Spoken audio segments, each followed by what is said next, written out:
नमस्कार मित्रों, मैं नीलाभ एक बार फिर से धर्म संसार पर आपका स्वागत करता हूं। मित्रों, ब्रह्मास्त्र हमारे धर्म ग्रंथों में सबसे शक्तिशाली अस्त्रों में से एक माना जाता है। यह स्वयं भगवान ब्रह्मा का अस्त्र है और इसे महास्त्र की श्रेणी में रखा जाता है। हमारे इतिहास में ऐसे कम ही अवसर हैं जब ब्रह्मास्त्र का प्रयोग किया गया हो, और जब बात दो ब्रह्मास्त्र की एक साथ प्रयोग करने के बारे में आए तो ऐसा विरला ही वर्णन हमारे धर्म ग्रंथों में दिया गया है। महाभारत में एक ऐसा ही प्रसंग आता है जब दो योद्धाओं ने अपने अपने ब्रह्मास्त्रों का संधान किया और संसार गंभीर संकट में आ गया था। आज हम उसी प्रसंग के बारे में जानेंगे। महाभारत युद्ध में भीष्म, द्रोण, कर्ण, अर्जुन और अश्वत्थामा, इन 5 योद्धाओं के पास ही ब्रह्मास्त्र होने का वर्णन है। इनमें से भी अश्वत्थामा को ब्रह्मास्त्र का अधूरा ज्ञान ही था। उन्हें ब्रह्मास्त्र का संधान करना तो मालूम था, किंतु उसे वापस बुलाने की कला उन्हें नहीं आती थी। कर्ण को ब्रह्मास्त्र का पूरा ज्ञान था, किंतु उन्हें भगवान परशुराम का श्राप था कि जब उसे उसकी सर्वाधिक आवश्यकता होगी तब वो विद्या भूल जाएगा। महाभारत के युद्ध के अंत में इन्हीं योद्धाओं में से अर्जुन और अश्वत्थामा के बीच एक ऐसा युद्ध हुआ जहां दोनों ने अपने अपने ब्रह्मास्त्रों का संधान किया था। महाभारत का युद्ध समाप्त हो चुका था और दुर्योधन की मृत्यु हो चुकी थी। कौरवों की ओर से केवल 3 योद्धा अश्वत्थामा, कृपाचार्य और कृतवर्मा जीवित बचे थे। दुर्योधन के वध के पश्चात अश्वत्थामा ने यह निश्चय किया कि वो कैसे भी हो उन सभी पांडवों का वध कर डालेगा। कृपाचार्य ने उन्हें समझाने का बहुत प्रयत्न किया, किंतु वे नहीं माने। हार कर कृपाचार्य और कृतवर्मा ने अश्वत्थामा का साथ देने का निश्चय किया। युद्ध समाप्त होने के पश्चात श्री कृष्ण 5 पांडवों को गंगा तट पर जागरण के लिए ले गए थे और उनके शिविरों में उनके 5 पुत्र प्रतिविंध्य, सुतसोम, श्रुतकर्मा, शतानीक एवं श्रुतसेन सोए हुए थे। इसकी जानकारी अश्वत्थामा को नहीं थी।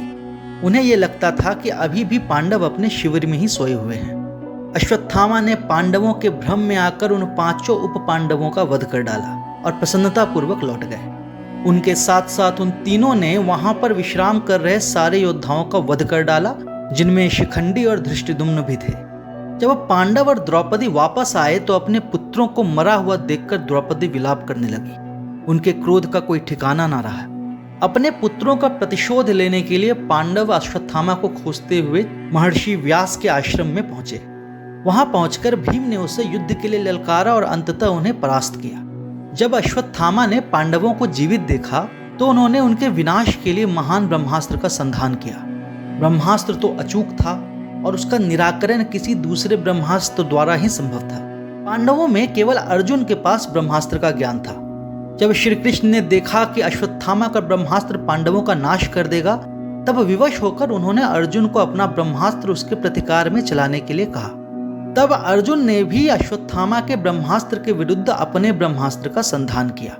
यह इतिहास की एक अनोखी घटना थी जहां पर एक ब्रह्मास्त्र का सामना करने के लिए दूसरा ब्रह्मास्त्र चलाया गया था। हालांकि उसका परिणाम बहुत ही भयानक होने वाला था।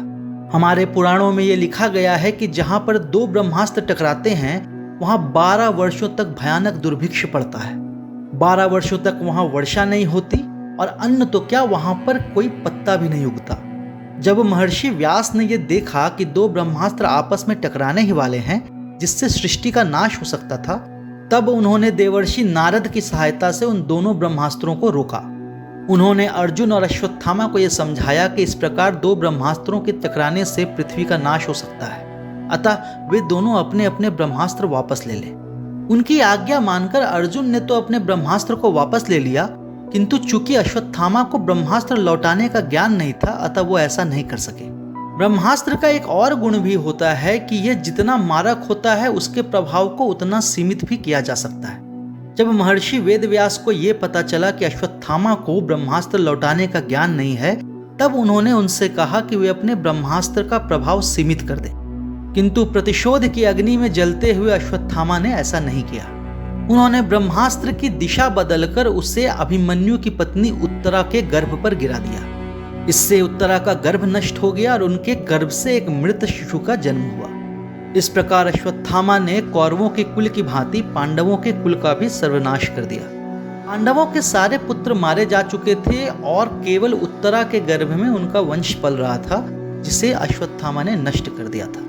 अपने वंश का इस प्रकार नाश हो जाता देखकर युधिष्ठिर और अन्य पांडव बहुत दुखी हुए। वे क्रोध में अश्वत्थामा का वध करना चाहते थे, किंतु चूंकि अश्वत्थामा अमर था और साथ ही वो एक ब्राह्मण भी था, इसीलिए उन्होंने उसका वध नहीं किया। दंड स्वरूप श्री कृष्ण ने उनके मस्तक की मणि ले ली और उन्हें श्राप दिया कि वे जीवन पर्यंत भटकते रहेंगे। कहीं कहीं ऐसा भी वर्णन है कि श्री कृष्ण ने अश्वत्थामा को 3000 वर्षों तक भटकने का श्राप दिया था। बाद में श्री कृष्ण ने उस मृत बालक, जो पांडवों का एकमात्र वंशज था, उसे जीवन दान दिया। चूंकि जन्म से पहले ही उस बालक की परीक्षा हो गई थी, इसीलिए उनका नाम परीक्षित रखा गया। कहा जाता है कि परीक्षित के जन्म के साथ ही इस पृथ्वी पर कलयुग का अवतरण भी हुआ। ऐसी मान्यता है कि आज भी अश्वत्थामा श्री कृष्ण के श्राप के कारण इस पृथ्वी पर मौजूद हैं। इसके विषय में एक लेख पहले ही धर्मसंसार.com पर प्रकाशित हो चुका है, जिसका लिंक हमने डिस्क्रिप्शन में दिया है। यदि आप चाहें तो उसे वहां जाकर पढ़ सकते हैं। हमें आशा है कि यह वीडियो आपको पसंद आया होगा। यदि ऐसा हो तो आप इस वीडियो को लाइक कर सकते हैं और हमारे चैनल को सब्सक्राइब कर सकते हैं। यदि धर्म संसार के वीडियो आपको पसंद आते हो तो आप इसे अपने मित्रजनों और अपने परिवारजनों के साथ साझा कर सकते हैं। हम शीघ्र ही एक नई और रोचक वीडियो लेकर आपके सामने प्रस्तुत होंगे। तब तक के लिए विदा चाहता हूँ। ओम नमः शिवाय।